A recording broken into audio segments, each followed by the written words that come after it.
When I was writing it, I filmed lots of insects in the garden, and like spiders building webs or bees in flowers.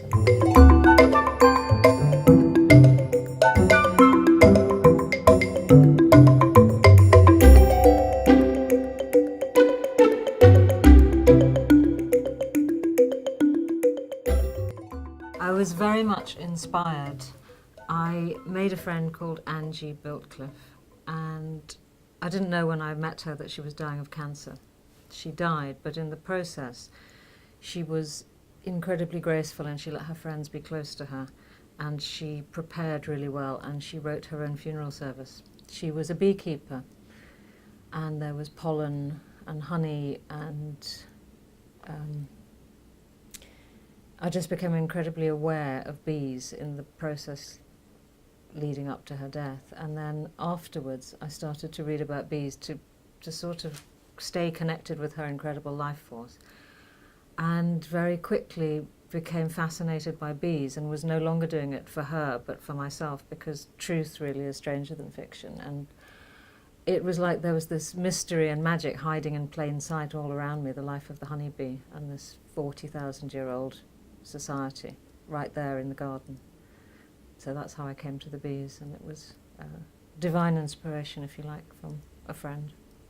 I started to read about honeybees, and the first thing that really struck me, apart from the general amazingness of the species, was the massacre of the males.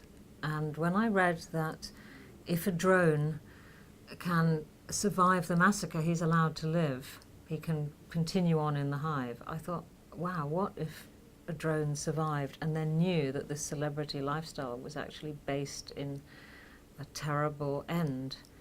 And I was thinking about it from the drone's point of view, and I kept reading, and then I came across the fact of the laying worker, which is the one in approximately 10,000 sterile workers who spontaneously becomes fertile. And that was really the kind of rocket launch of the book for me, because I thought, well, that's a character that would be so fascinating, and the idea of a drone who survives is also fascinating. And then I played around with that, thinking they cannot possibly come together.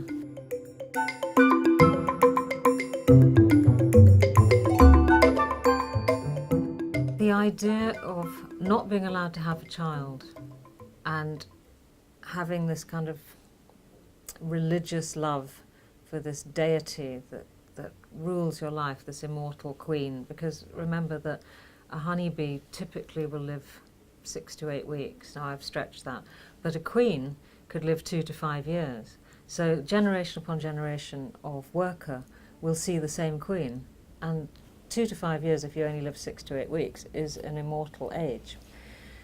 So the idea of a very, very powerful, devout religion was strong, and then to challenge that, it would have to be something even more powerful. So a character who has always worshipped and been devout and good and law-abiding and accepted her position in life, which is the lowest of the low, to suddenly challenge this order is tantamount to destroying the world, to the greatest heresy.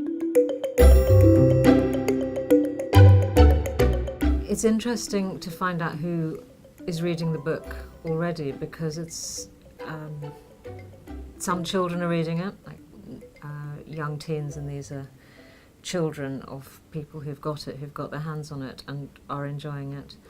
I didn't write it to appeal to any particular group. I just wanted to tell a good story and make that story really strong. So it's been called an adventure.